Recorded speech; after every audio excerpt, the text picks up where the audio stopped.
Irmãos queridos, eu me lembro de um amigo meu que fez seminário teológico, ele ter dito que um dos motivos pelos quais, apesar de ter feito seminário teológico, de não buscar a ordenação para o sagrado ministério, devia-se ao fato dele não se imaginar tendo que pregar não estando bem, por algum motivo. Então, o ministério pastoral tem suas agruras, e uma delas é essa, de você ter um compromisso de pregar e muitas vezes não estar no melhor da sua vida. Não é o que está acontecendo hoje comigo, graças a Deus, apesar das lutas, Deus tem me sustentado. E esse ministério que tem de fato suas agruras, como qualquer atividade profissional que é exercida, conforme se diz, debaixo do sol, ele também tem os seus momentos de intenso prazer para a vida do ministro. E eu acredito que hoje eu vou ter um desses momentos em razão do tema sobre o qual terei que falar. É uma daquelas passagens que nós podemos chamar de teologia apresentada em forma de poema. E um desses textos que mais nos revelam a beleza do Evangelho e o que Jesus Cristo veio fazer pela sua e pela minha vida. Então, hoje nós vamos entrar no que talvez seja o que de mais precioso há na carta de Paulo aos Gálatas. Gálatas capítulo 4, versículo 1. Estão lembrados que nós, até na semana retrasada, nós fomos até o final do capítulo 3. Estou certo? Então, agora nós vamos dar início ao capítulo 4. A minha intenção hoje é, devido a palavra é deliberada, sublimidade da passagem, eu vou parar no versículo 7. Então, vamos lá? Digo, pois, portanto, há uma conexão muito clara com essa introdução, ou revelada por essa introdução, entre o capítulo 4 e o capítulo 3.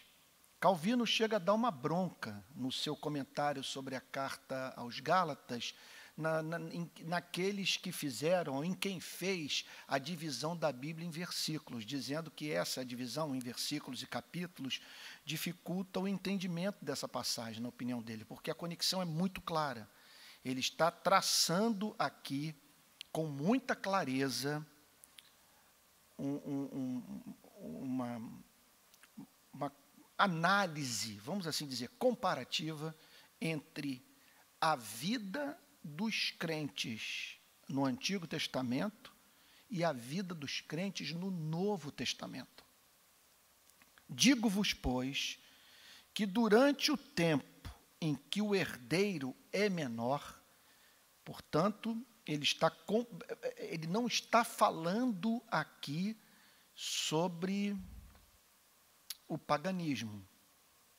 Ele está falando aqui, embora isso tenha aplicação à vida dentro do paganismo, mas ele está aqui ressaltando de uma forma toda especial a vida que os verdadeiros crentes do Antigo Testamento viveram. Ele está falando aqui sobre a vida que foi vivida por José, por Moisés, por Davi, Jeremias, Isaías e todos os demais santos do Antigo Testamento. Durante o tempo em que o herdeiro é menor, por isso que nós somos levados a crer que ele está falando aqui sobre crentes, porque ele está falando de alguém ou de pessoas que são objeto dessa expressão do amor divino. Essas pessoas receberam uma herança. Então, durante o tempo em que o herdeiro é menor, está falando aqui, ele está pegando algo do cotidiano da vida na Palestina, na vida do Império Romano naquele tempo. Então, está pegando a vida de um menor de idade, literalmente, usando isso como analogia para a vida vivida pelos crentes, repito, no Antigo Testamento. Durante o tempo em que o herdeiro é menor, em nada difere de escravo. Veja só, ele não está falando isso aqui em termos absolutos, dizendo que ele não está declarando que literalmente em nada difere do escravo, porque senão a analogia, a metáfora perderia a sua razão de ser. Há uma diferença muito grande entre você ser um filho, herdeiro, e ser um escravo.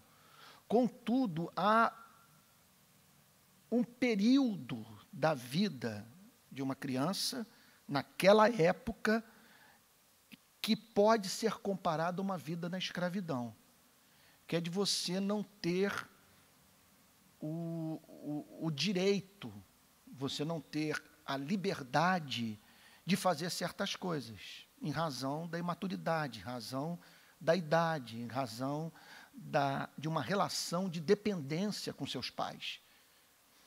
Então, o texto diz que, durante o tempo em que o herdeiro é menor, em nada difere de escravo, posto que é ele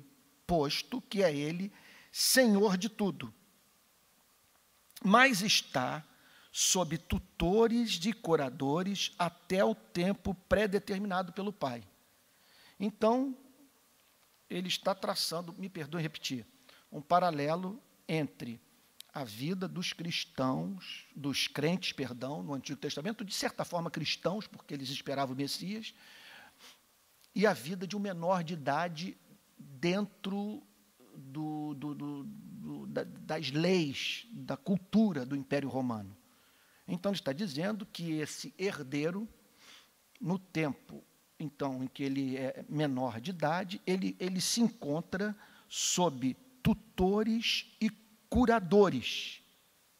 Ele, portanto, está sob a supervisão de pessoas que assumiram a responsabilidade de cuidar da sua vida, zelar pela sua educação e orientá-lo até que essa criança alcance a maturidade. Portanto, alguém que está sob tutores e curadores, alguém que não goza de completa liberdade, alguém que tem os próprios escravos cuidando da sua vida. E que por isso, portanto, no verso 1, ele é comparado, até, de certa forma, a um escravo, porque, repito, não tem plena liberdade. O que o apóstolo Paulo está querendo dizer com isso? Veja que toda a sua intenção isso é muito importante ser frisado. Gente, é de um valor difícil de ser superestimado por um pregador. A intenção do apóstolo Paulo, por favor, não quero ser dramático, mas anote o que eu vou lhe dizer. A intenção do apóstolo Paulo nessa passagem é tirar a igreja do Antigo Testamento. É fazer com que essa igreja não volte para o jardim de infância. Que essa igreja não se coloque mais sob tutores e curadores. Que essa igreja não abra mão da sua liberdade em Cristo. Não venha viver como criança irresponsável, carente de tutores e curadores, carente de quem a proteja, a eduque, a discipline, dando-lhe um tratamento que é próprio de ser recebido por alguém, repito, que não alcançou a maturidade. Está sob tutores e curadores até o tempo pré-determinado pelo pai. Qual é o tempo pré-determinado pelo pai? É o tempo em que o pai julga que a criança alcançou a maioridade e está em condição de tomar decisões próprias. Alcançou autonomia. Verso 3. Assim também nós, olha só, é muito claro que ele está se fazendo valer aqui dessa experiência da cultura do primeiro século, a fim de lançar luz sobre um tema teológico da mais profunda importância. Assim também nós, quando éramos menores,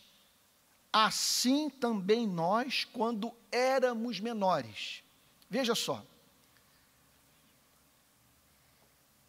Ao usar o verbo no plural, ao usar a primeira pessoa do plural,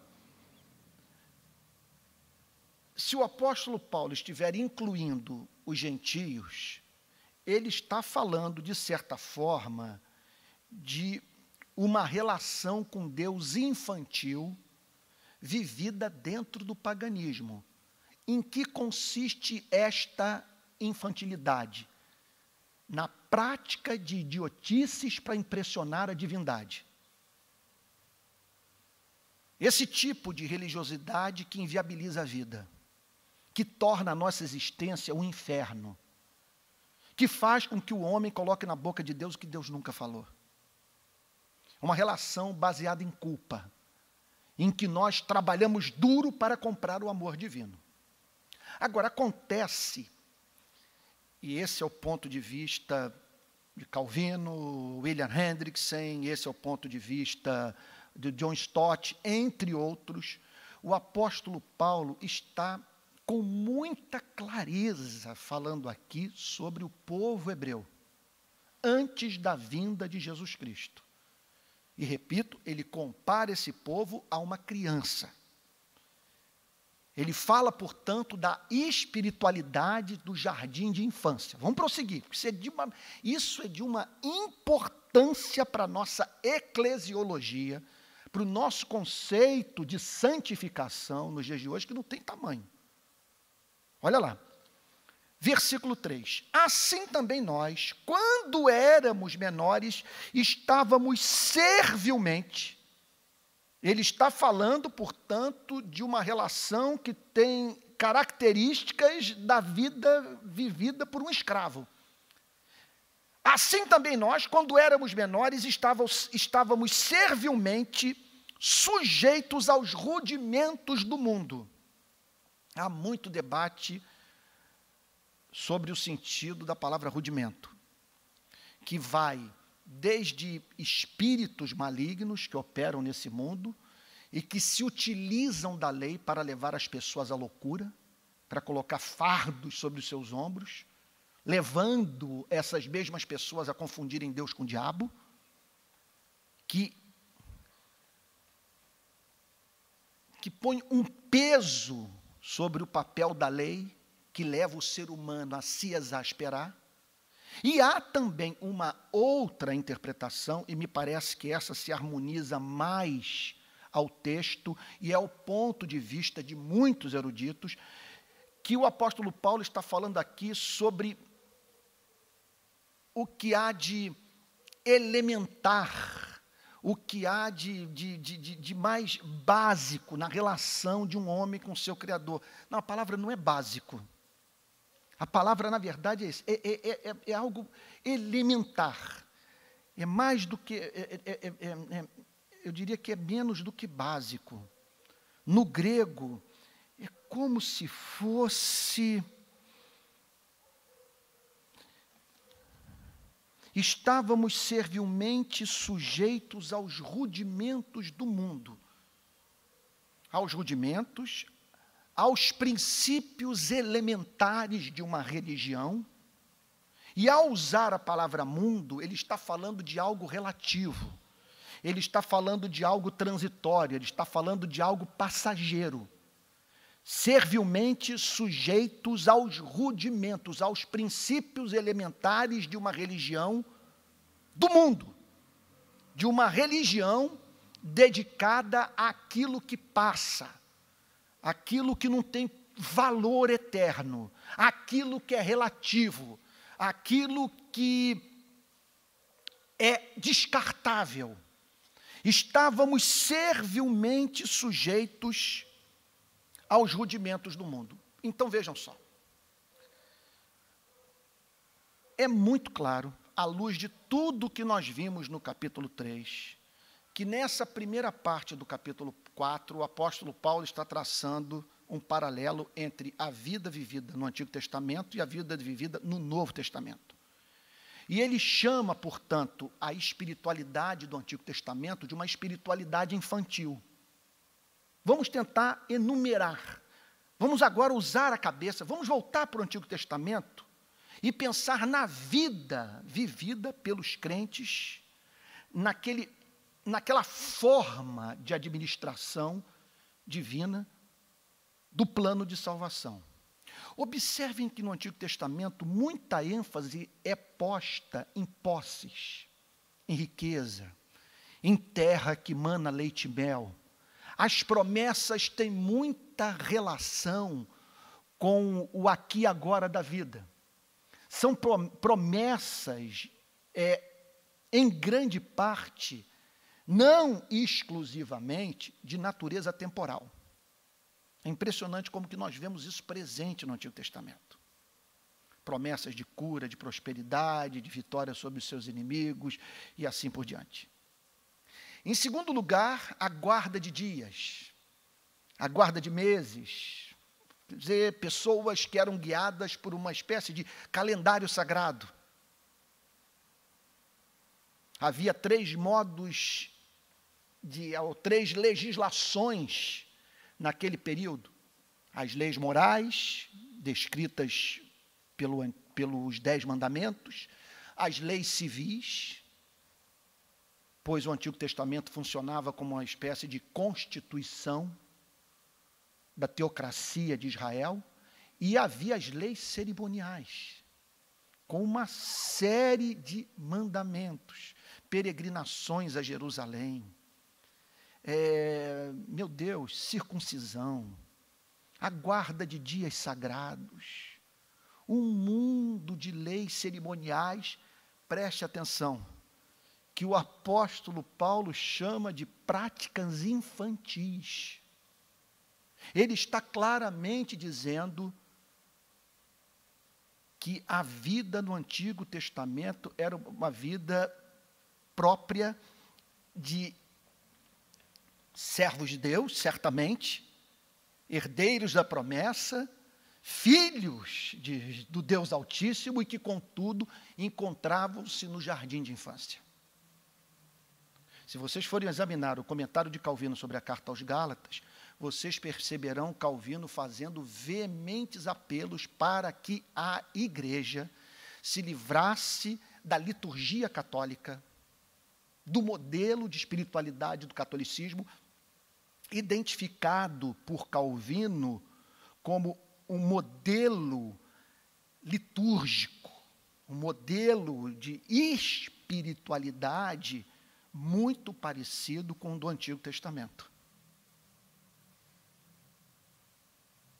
Então, nós estamos aqui, gente, diante de um vetor para a nossa forma de nos relacionarmos com Deus, ornamentarmos as nossas igrejas. Isso tem implicações para todas as áreas, tem implicação para a liturgia, tem implicação para a nossa vida de oração, e com alegria, com paixão, um senso de privilégio, eu lhes digo, o que o apóstolo Paulo está dizendo é que o Novo Testamento simplifica a relação do homem com Deus.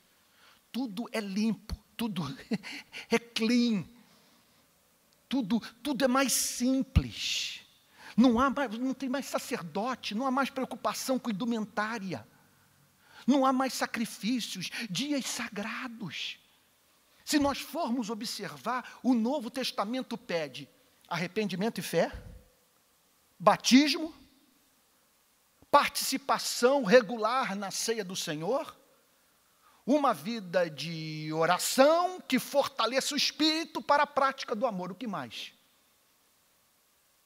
Portanto, quanto mais complicada é essa forma de se relacionar com Deus,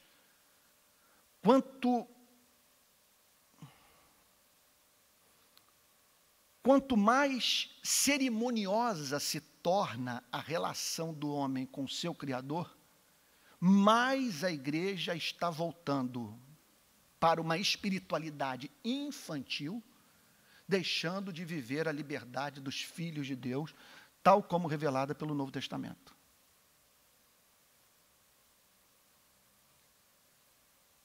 Gente, isso é muito sério. Porque é sintomático de um modelo de espiritualidade infantil nós, por exemplo, pedirmos ao pastor, para o pastor ungir carro, para que o carro não sofra acidente, passar óleo na porta de escritório, para que os negócios do crente possam prosperar. Portanto, ninguém tem o direito de prescrever na liturgia, na oração, no sistema de governo da igreja, em todas as áreas da vida cristã, ninguém tem o direito de prescrever aquilo que o Novo Testamento não prescreve para a vida do crente. Não há mínima dúvida que o apóstolo Paulo está falando aqui sobre aquela espiritualidade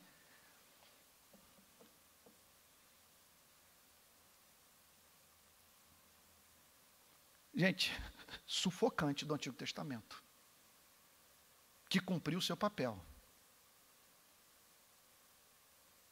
Deus, na sua sabedoria infinita, no seu amor perfeito, na sua soberania, prescreveu aquela forma do homem se relacionar com o seu Criador para os crentes do Antigo Testamento. Com a vinda de Jesus Cristo, o que nós percebemos é uma simplificação impressionante da relação do homem com o seu Criador.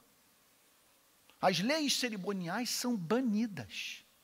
O crente é emancipado das leis civis e até a lei moral passa a ser vista num outro espírito, deixando de ser encarada como caminho de redenção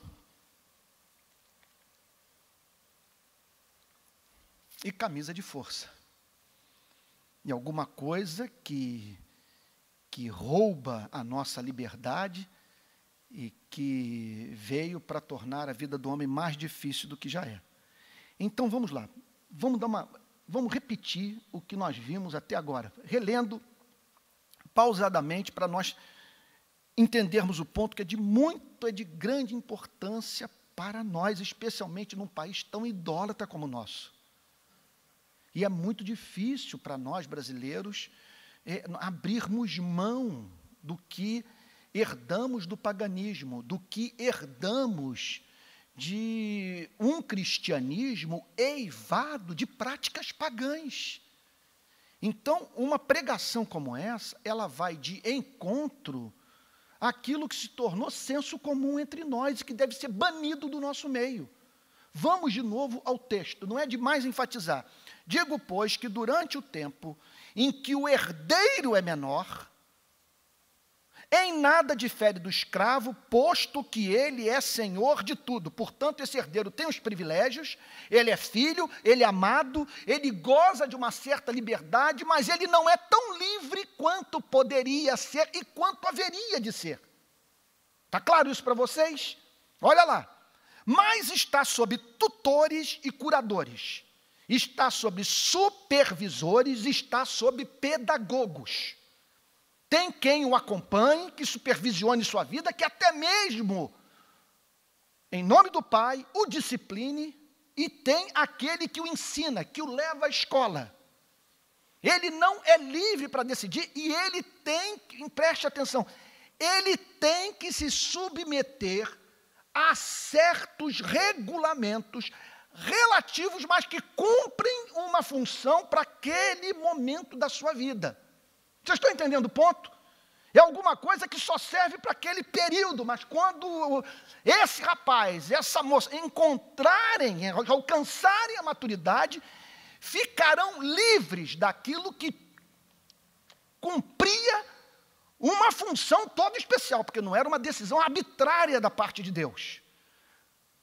Havia, naquelas prescrições todas, um elemento fortemente didático, como o sacrifício de animais, por exemplo, do cordeiro, sem defeito, sem mácula.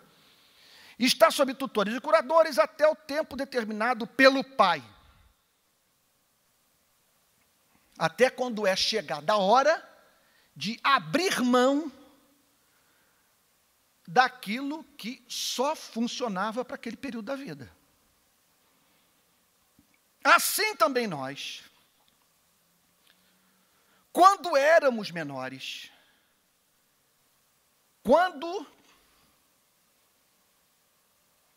o que ele está dizendo é isso.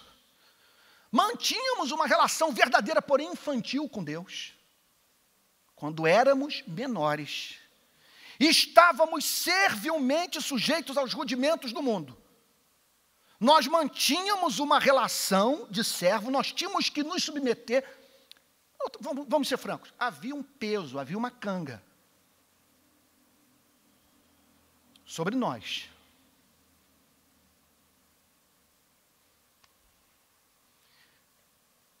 Algo ao qual nós estávamos servilmente sujeitos, que é chamado aqui de rudimentos do mundo. São os elementos, os princípios elementares de alguma coisa que tem a ver com esse planeta, com este século, que tem a ver com o mundo, são os rudimentos do mundo. Verso 4, aqui começa o Evangelho. Vindo, porém, o que o apóstolo Paulo quer dizer com esse porém?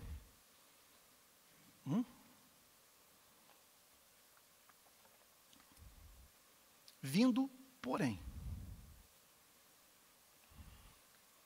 Quer dizer, o que ele está querendo dizer aqui? Que a partir de um ponto, tudo mudou. O que ele está dizendo aqui é que a partir de um ponto, Deus passou a se relacionar com seu povo numa nova base. Isso é muito sério. Lidando com o seu povo como se este tivesse alcançado uma maturidade jamais alcançada. Vindo, porém, a plenitude do tempo. Plenitude do tempo. A palavra no grego chama-se pleroma.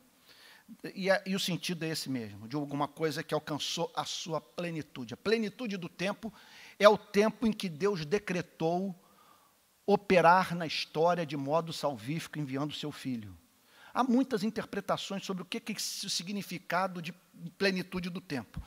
Há autores que dizem o seguinte, que é aquele tempo em que Deus permitiu que os gregos contribuíssem com a filosofia,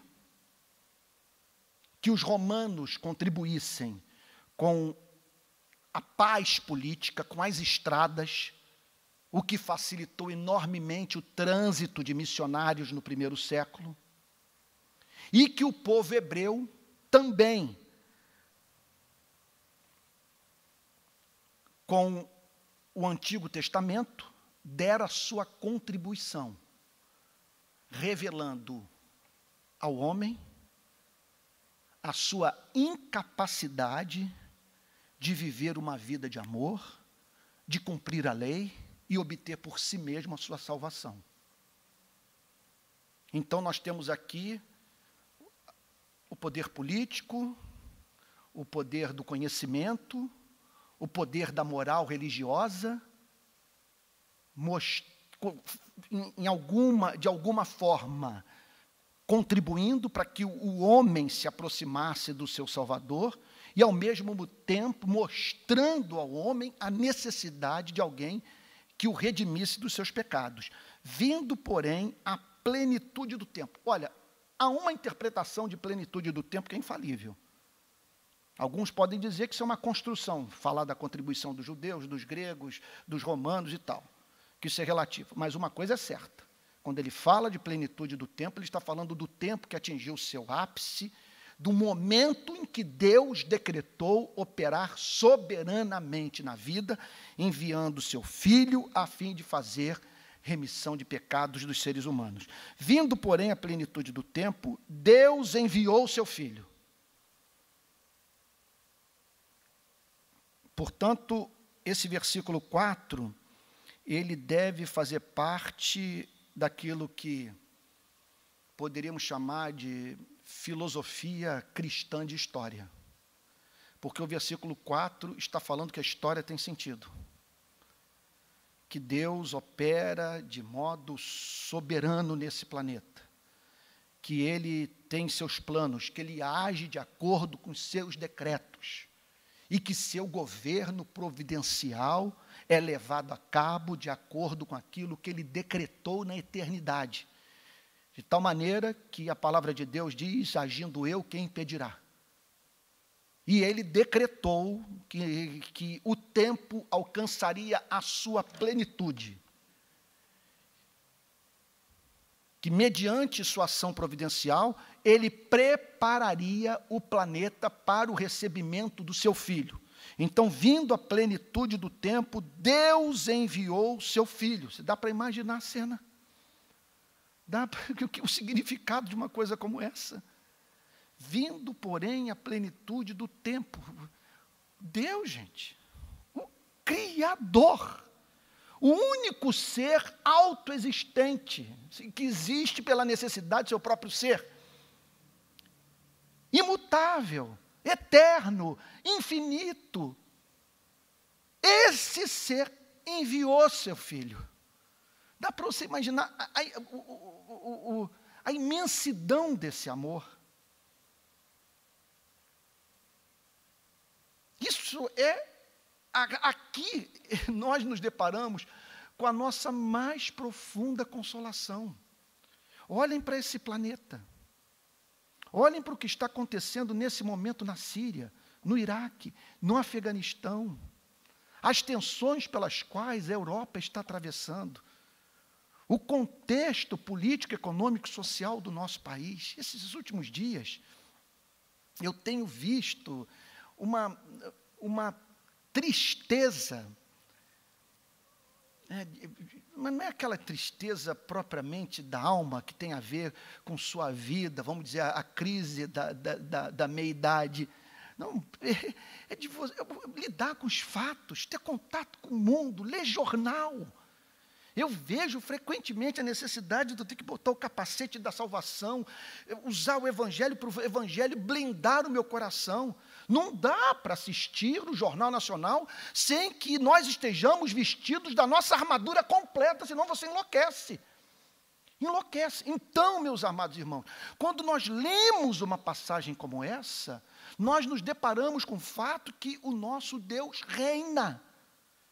Que existe essa coisa de plenitude do tempo. E que Ele decreta períodos da história da humanidade em que Ele vai agir soberanamente, ninguém deterá sua mão, porque a porta que Ele fecha, ninguém abre, a porta que Ele abre, ninguém fecha. E há 2000 anos, Ele resolveu enviar o seu único filho. Deus enviou o seu filho, nascido de mulher. Por que nascido de mulher? O ensino inteiro do Antigo Testamento, que era um jardim de infância, sem sombra de dúvida, mas um jardim de infância que ensinou os crentes do Antigo Testamento a ler. A conhecer o que de mais basilar o homem pode conhecer, da verdade divina, dos planos de Deus para a humanidade. E o que o Antigo Testamento ensina? Que os nossos pais pecaram, que se afastaram do seu Criador, que a culpa dos nossos pais foi imputada a nós,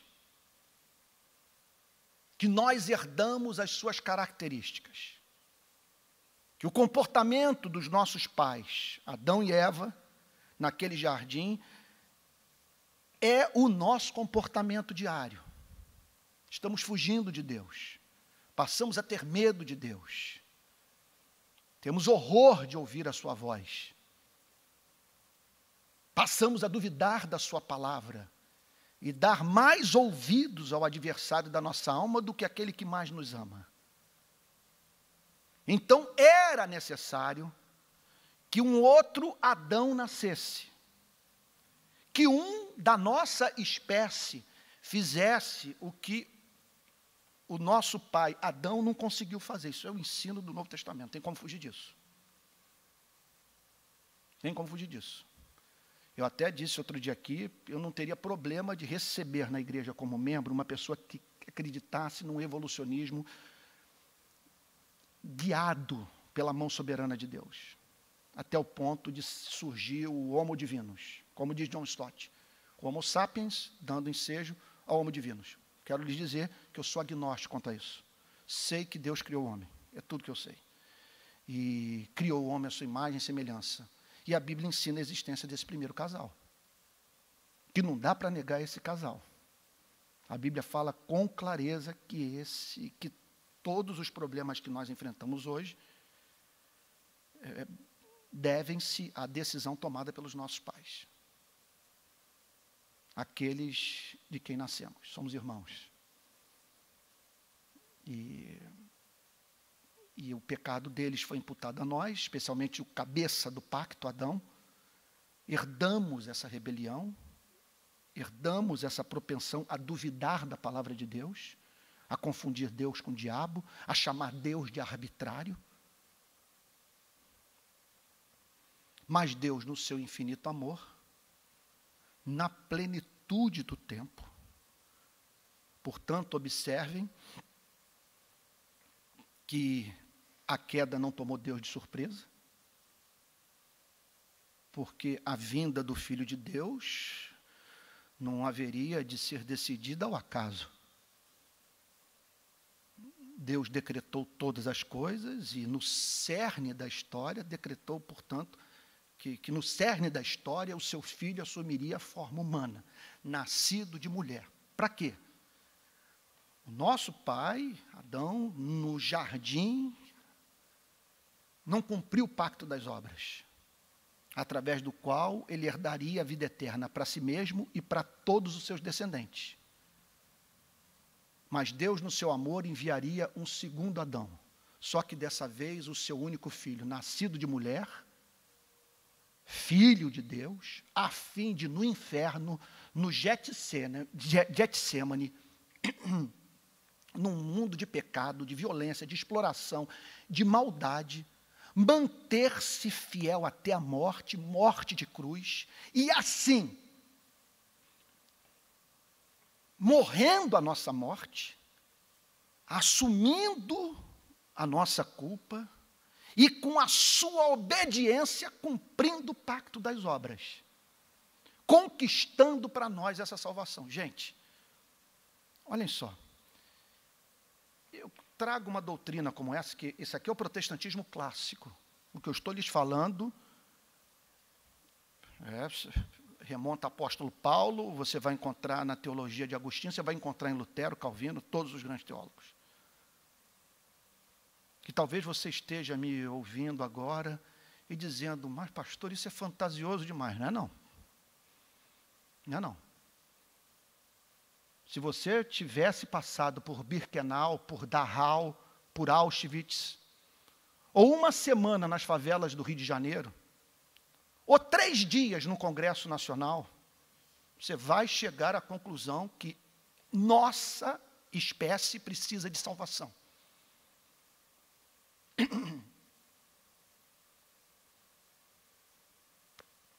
Não tenho a mínima dúvida, não tenho mínima vergonha de pregar essa doutrina. Onde quer que seja, me seja dada a oportunidade de anunciar que o homem é pecador e que não há salvação sem Cristo, que um da nossa espécie tinha que morrer por nós, é o que eu vou falar, não consigo ver, não, perdi hoje com 54 anos, em razão do convívio com esse livro, do contato com a vida, especialmente dos últimos 10 anos, perdi por completo o romantismo em relação à nossa espécie.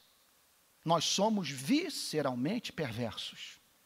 Somos visceralmente egoístas. Somos filhos de Adão, filhos do diabo. Somos guiados por essa força maligna que a Bíblia chama de carne. Inventamos um sistema que a Bíblia chama de mundo, que alimenta o nosso pecado e que leva a nossa vida para o inferno. Somos o lobo do próximo. E por isso não dá para viver sem polícia, não dá para viver sem magistrados, não dá para viver sem sistema prisional. Que é um negócio de doido. Que coisa mais humilhante do que essa? Que coisa mais humilhante do que essa?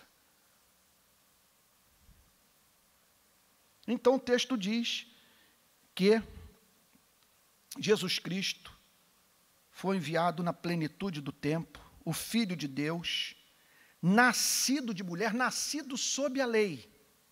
Por que o apóstolo Paulo diz nascido sob a lei? Porque era necessário que um da nossa espécie, nascido de mulher, se submetesse à lei, cumprisse a lei, que é a lei do amor, amasse até o fim, a Deus e ao próximo, cumprisse os 10 mandamentos, cumprisse os 2 grandes mandamentos do amor, e que também carregasse no seu corpo os nossos pecados, morrendo de modo substitutivo, de modo vicário por você e por mim, conquistando para nós um perdão justo. E quando o texto diz nascido sob a lei, está falando da submissão do Senhor Jesus até mesmo às leis morais, até mesmo às leis cerimoniais. Agora nós entendemos por que ele foi batizado, embora não precisasse se lavar de nada. Agora nós entendemos o porquê das idas a Jerusalém, o porquê dele participar da Páscoa, porque era necessário que ele cumprisse toda a lei, a ela se sujeitasse para nossa redenção, nascido de mulher, nascido sob a lei. Agora, com qual objetivo? Com qual objetivo? Nesse ponto, gente, olha, é um desserviço que é prestado à causa do Evangelho, quando eu vejo pessoas usando a pessoa bendita de Jesus Cristo para tão somente propor uma reforma na sociedade.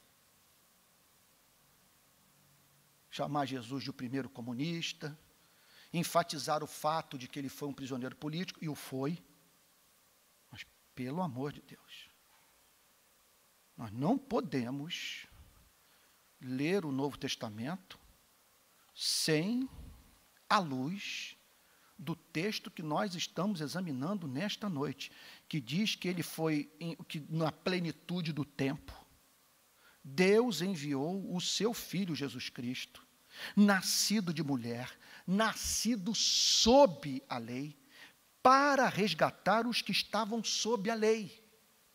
Ele foi enviado para resgatar, foi uma experiência, portanto, foi uma operação, portanto, de resgate. Ele nasceu sob a lei. Gente, é muito clara a doutrina. Salta aos olhos. Porque, olha só, nasceu sob a lei, nasceu de mulher, sob a lei, para resgatar os que estavam sob a lei. Não há a mínima dúvida que o texto está dizendo que essa relação que Jesus Cristo manteve com a lei beneficiou aqueles que estavam sob a lei. Vocês estão entendendo o ponto, gente? Está claro para vocês o que está sendo falado?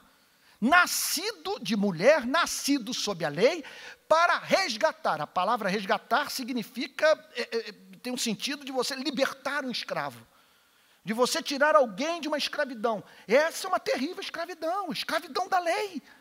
De você olhar para os 10 mandamentos, sabe, e viver sob o peso de ter que cumpri-los para viver uma vida agradável aos olhos de Deus. E não porque os 10 mandamentos peçam do homem o impossível. Os 10 mandamentos pedem de nós o que é razoável e que se tornou impossível para nós em razão dessa rebelião dentro da qual nós nos encontramos nesse planeta. A nossa recusa de amar ao próximo e de amar a Deus. Isso é pecado.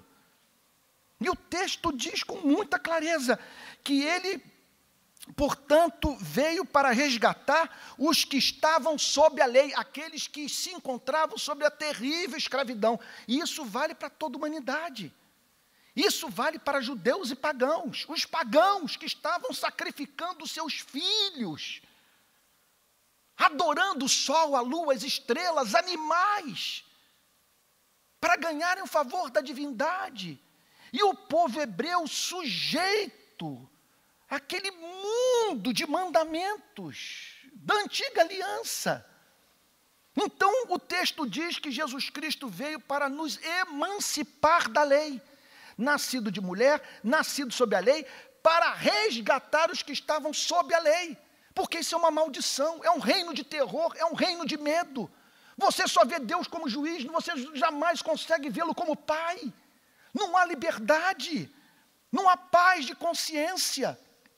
Você se levanta da confissão para meia hora depois se sentir vil, se sentir imundo novamente, porque sua mente é uma fábrica de pecado. Seu coração vive a produzir ídolos. Seus sentimentos mudam 10 vezes durante o dia. Então, o que o texto está dizendo é que Jesus, veja só, o que Lutero declara nos seus comentários sobre a carta aos Gálatas. Ele diz o seguinte: eu me recuso a ver Jesus Cristo de uma outra maneira. Mesmo os textos em que muitos usam para apresentar um Cristo contra mim, eu os vejo à luz desta missão de resgate, desta obra redentora. Ele é, antes de tudo, Salvador.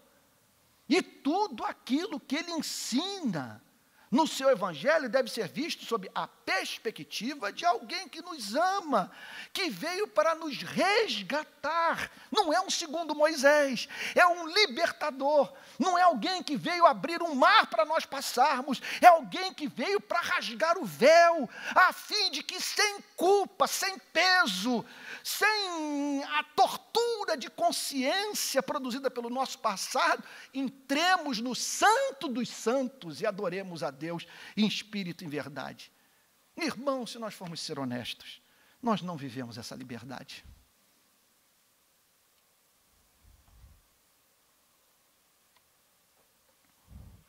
Isso é coisa de fazer você querer dançar. Isso é coisa de fazer você levantar as mãos. Você é livre.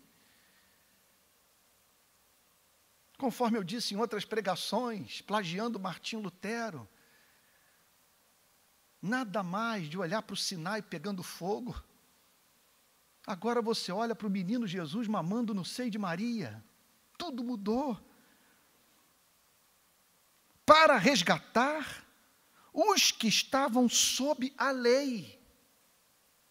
Portanto, é mais do que evidente que essa passagem está nos ensinando que o Senhor Jesus nos introduz numa nova forma de relação.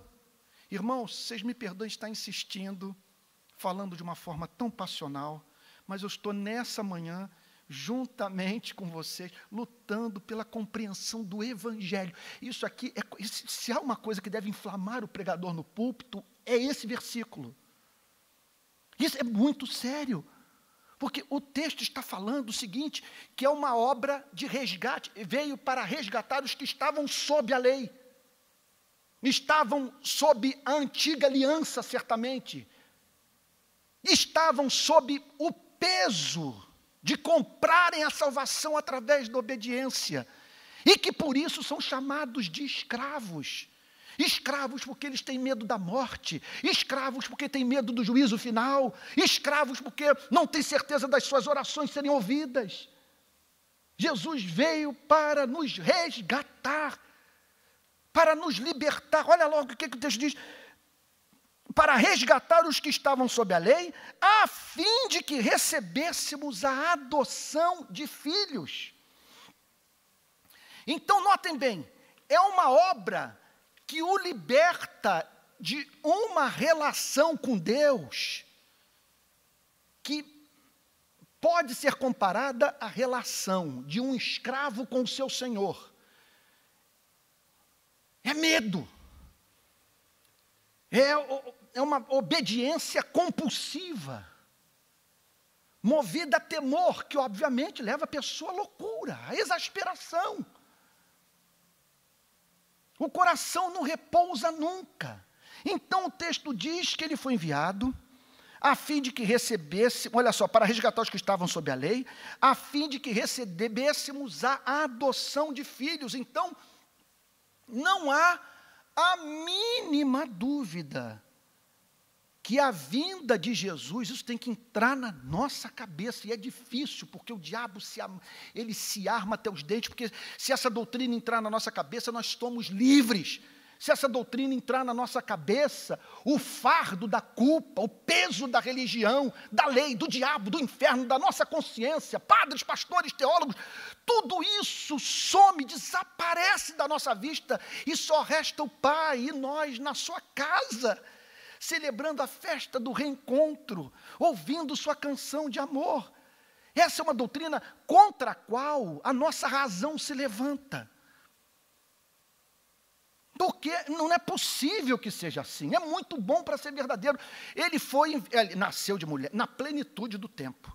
Vejam o cuidado do Pai. O interesse do Pai na nossa salvação.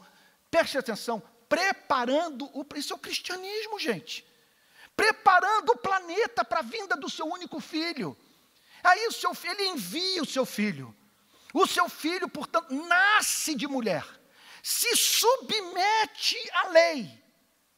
Com o propósito de, nessa relação, como representante do homem, tal como Adão um dia foi, libertasse os que, como escravos, se relacionavam com o seu Criador, que mantinham uma relação com a lei neurótica, para resgatar os que estavam sob a lei.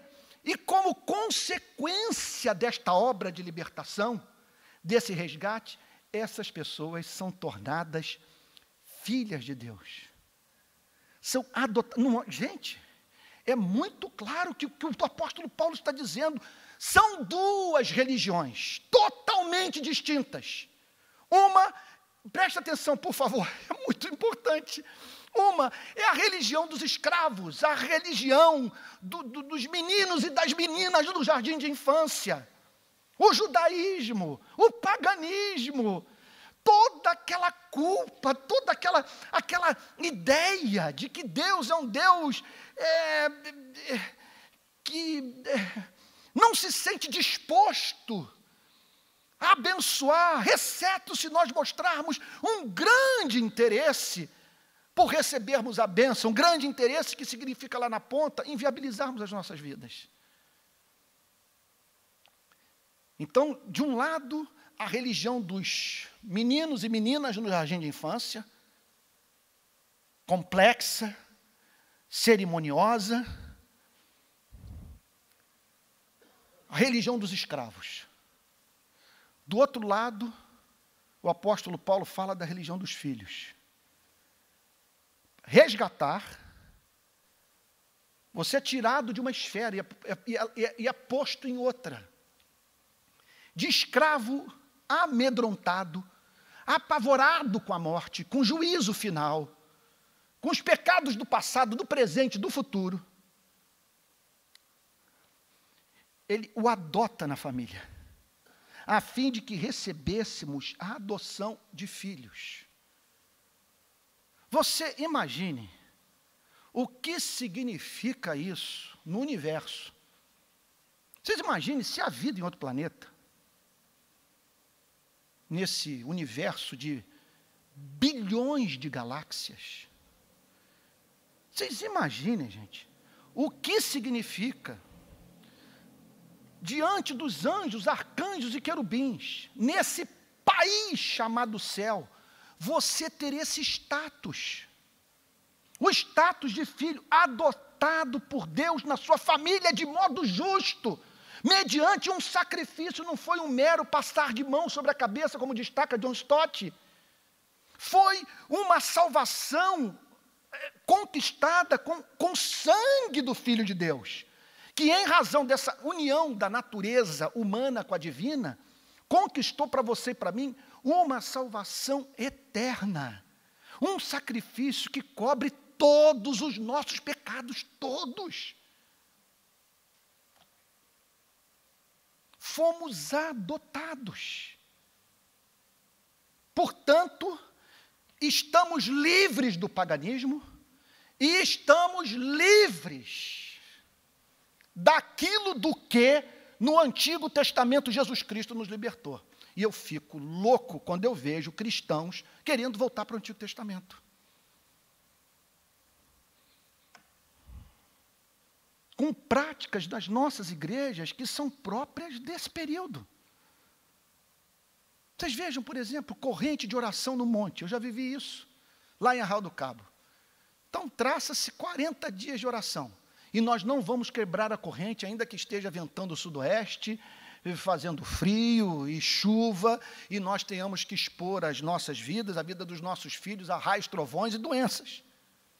Mas é a corrente que não tem que ser quebrada. Mas, meu Deus do céu, isso não é mais, isso é Antigo Testamento, não é Novo Testamento. Aliás, nem no Antigo Testamento você vai encontrar espaço para uma sandice como essa. Jesus Cristo veio para descomplicar a relação do homem com Deus. É muito claro isso nas Sagradas Escrituras. Para resgatar os que estavam sob a lei, a fim de que recebêssemos a adoção de filhos. Agora, o Everest. É uma pena que vocês não tenham aqui no púlpito nessa noite um homem mais santo, com mais vida com Deus, em condição de explorar uma passagem como essa, com mais graça, profundidade e autoridade. Uma exposição bíblica sobre essa passagem, num contexto de avivamento, é coisa de todo mundo cair de joelhos. Olha o que ele diz. E porque vós sois filhos, e porque vocês foram arrancados de uma religiosidade servil, infantil, que lhes oprimia, e porque vocês foram resgatados, encontraram sua libertação, e porque vós sois filhos. Incrível isso. E porque o Pai sente por vocês o que vocês sentem pelos seus filhos. E porque vós sois filhos, enviou Deus ao nosso coração. Coração aqui é o cerne da vida, é o âmago da vida, é o local de onde promanam as nossas decisões.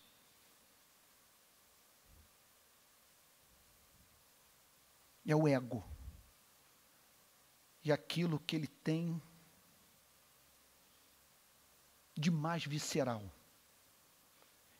É aquilo que determina suas escolhas, a forma como funciona a sua mente.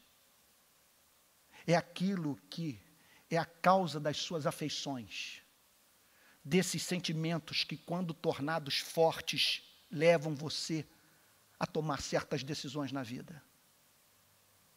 E porque vós sois filhos, o que ele está dizendo é o seguinte: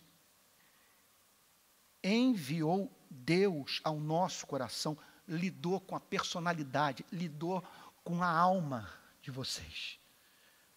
Foi no mais íntimo. Enviou Deus ao nosso coração o Espírito. Observem o caráter trinitário dessa passagem.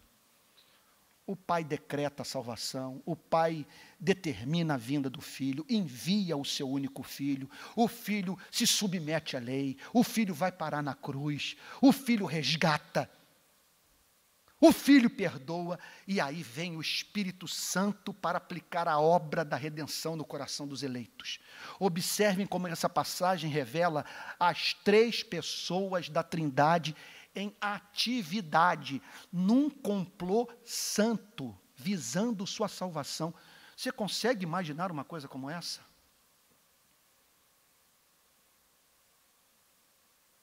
Você consegue imaginar uma... Isso é o Evangelho. É o Evangelho puro e simples. A Trindade reunida, olhando para você e dizendo: esse é meu. O Pai dizendo: é predestinado, é eleito, é eternamente meu. O Filho dizendo: morrerei por ele. E o Espírito Santo dizendo: e toda a obra do Filho realizada na cruz eu aplicarei no coração dele, porque ele é nosso. E vai participar da festa de amor eterna da Trindade Santa. É isso que a Bíblia nos ensina. Nesse ponto, o cristianismo é muito cruel. Porque uma vez que você tenha conhecido essa doutrina, você não quer outra religião. Se você me perguntasse agora, tem tentação de mudar de caminho, de fé, de rumo, eu não consigo me imaginar como... São as palavras do apóstolo Pedro para o Senhor Jesus. Estão lembrados do texto? Quando ele começou a falar sobre comer carne e beber sangue, aí muitos discípulos o abandonaram. Ao que ele virou-se para os seus e perguntou: e quanto a vós outros, quereis também retirar-vos? Palavras do apóstolo Pedro: para onde iremos? Só tu. Vamos lá, gente, pelo amor de Deus, isso aí não pode esquecer. Só tu tens as palavras da vida eterna. Ninguém jamais falou como esse homem.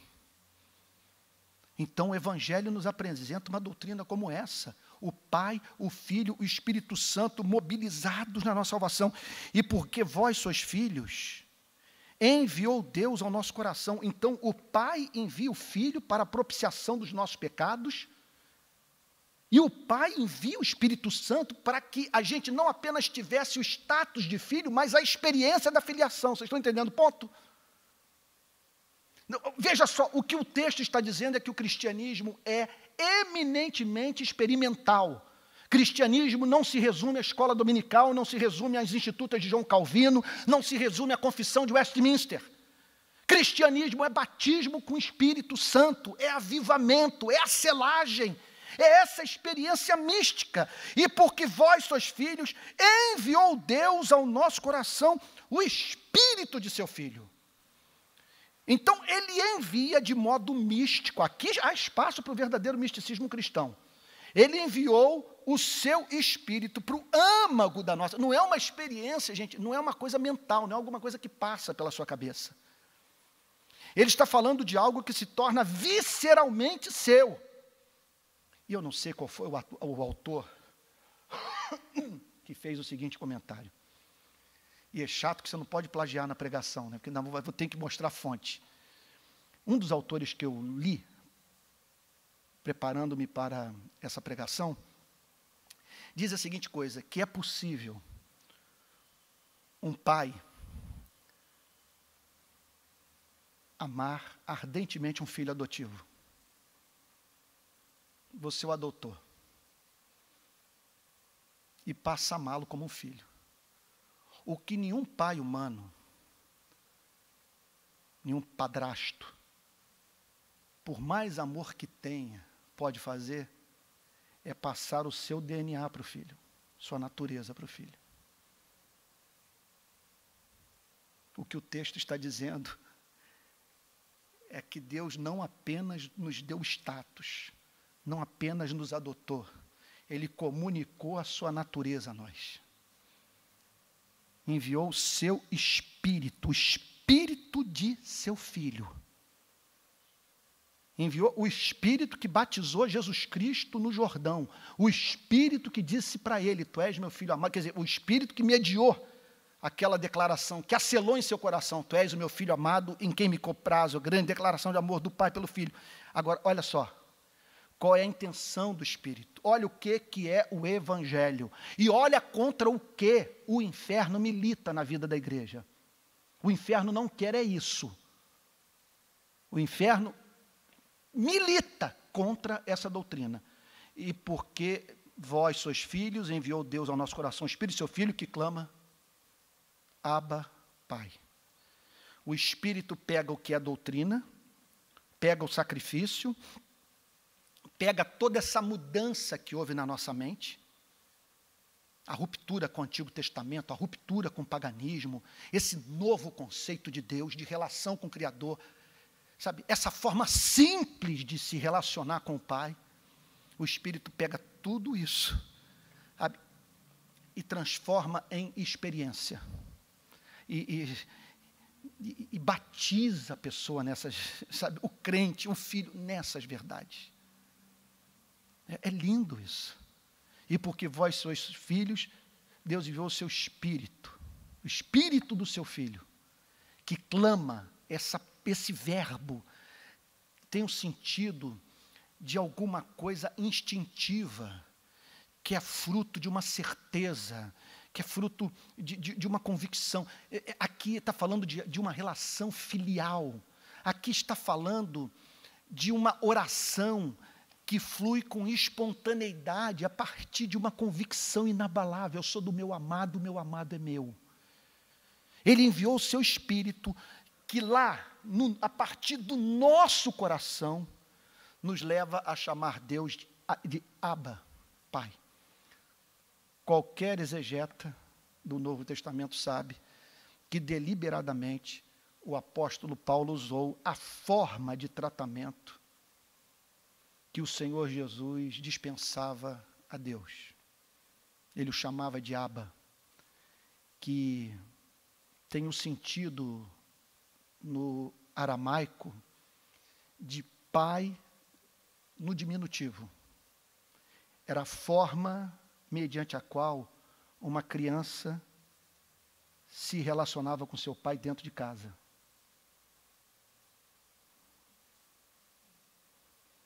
Vocês estão vendo para onde que o Espírito Santo quer levar a igreja? Isso aqui não pode ser escola de boas maneiras apenas. Sabe? E pregação de moralidade sobre pregação de moralidade. É claro que há espaço para a apresentação da ética cristã e das implicações morais disso tudo para o casamento, para a nossa vida, sociedade, para o exercício da nossa profissão. Não há mínima dúvida com relação a isso. Contudo, aqui está o texto dizendo para que tipo de vida Deus nos chama, que isso deve fazer parte também do nosso cristianismo. Que é de nós nos sentirmos tão profundamente amados, a ponto de ser algo instintivo, ser um movimento espontâneo do nosso espírito, de nós não nos apavorarmos mais com uma noite estrelada, ou ao assistirmos a série Cosmos, que está passando agora no Netflix, que é alguma coisa que me faz tirar o fôlego, já assisti umas 3 vezes.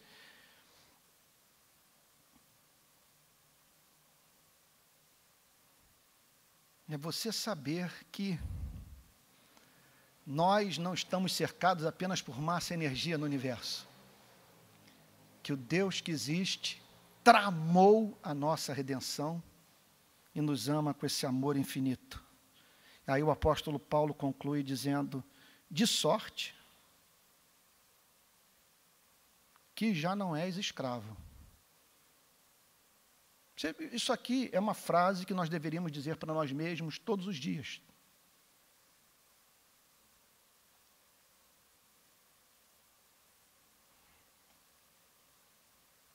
Vamos fazer uma aplicação para valer de uma passagem como essa?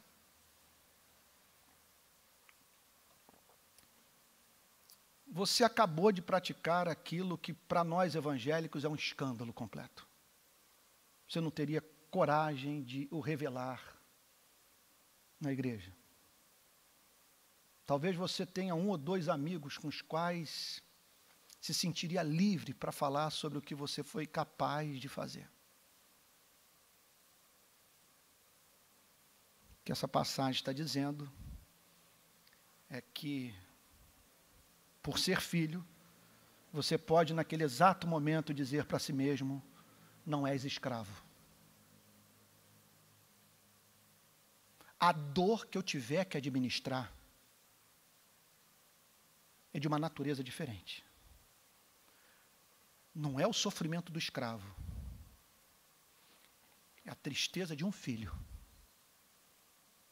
Não é que eu pequei contra a lei. É que eu pequei contra o amor.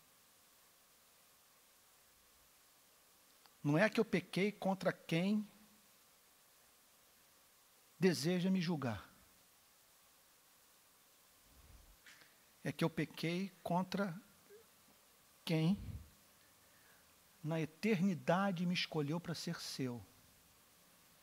E enviou o seu Filho para morrer pelos meus pecados. E o seu Espírito para me dar a experiência mais íntima desse amor. Então, essa frase você tem que dizer para você mesmo todos os dias, já não és escravo, de sorte que já não és escravo. Porém, filho. Não és escravo, porém filho. Isso é o Evangelho. E sendo filho, também herdeiro por Deus. Herdeiro por Deus. A tradução no português é perfeita. É herdeiro através da ação de Deus, de acordo com o propósito de Deus, com o decreto de Deus. Herdeiro do quê? Herdeiro do quê? Herdeiro de um corpo glorificado, você não acabou. Você vai viver num corpo glorificado, perfeita habitação para um espírito glorificado. Você vai viver num país santo. Você vai viver num lugar que não precisa da luz do sol para iluminar os seus habitantes, porque a glória de Deus iluminará todos. Você vai viver numa sociedade excelente, na presença de pessoas excelentes, contemplando a glória de Deus, experimentando o sonho dos santos, a visão beatífica, participando da assembleia solene, dos cultos de adoração e ações de graças, e vivendo a experiência do nem olhos ouviram, nem olhos viram, nem ouvidos ouviram, nem jamais penetrou em coração humano o que Deus tem preparado para aqueles que o amam. Portanto, vamos enumerar aqui umas 2 ou 3 implicações práticas. Número 1, não voltar para o jardim de infância. Fugir do Antigo Testamento, entender que nós alcançamos a maioridade. Quanto mais a vida se tornar complicada, a oração, a liturgia, o sistema de governo da igreja, mais nós estamos voltando para aquele período. E nos distanciando da simplicidade do Novo Testamento.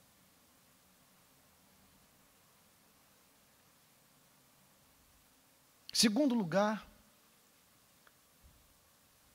que meditemos diariamente no amor da Trindade por nós. No que o Pai, o Filho e o Espírito Santo, mediante complô eterno, fizeram em nosso favor, por nos amarem. Terceiro lugar, busque o batismo com o Espírito Santo, ou seja, qual for o nome dessa experiência, mas peça a Deus: Senhor, testifica no meu espírito que eu sou teu filho, e que teu espírito, a partir do coração, me leve a tratá-lo tal como o menino na Palestina tratava o seu pai 2000 anos atrás. A chamá-lo de pai e no diminutivo. Não uma familiaridade desrespeitosa, mas uma confiança filial, resultado da compreensão do Evangelho do seu único Filho, o meu Senhor, meu Salvador, Jesus Cristo, enviado pelo Pai na plenitude dos tempos, nascido de mulher, nascido sob a lei, para entrar nesse inferno e resgatar os que se encontravam em escravidão, a fim de adotá-los nessa família e prepará-los para, em seguida, o Espírito Santo encher seus corações, o seu coração, o meu coração, da mais profunda segurança, a ponto de podermos dizer: eu sou do meu amado e o meu amado é meu. Alguma questão, alguma dúvida?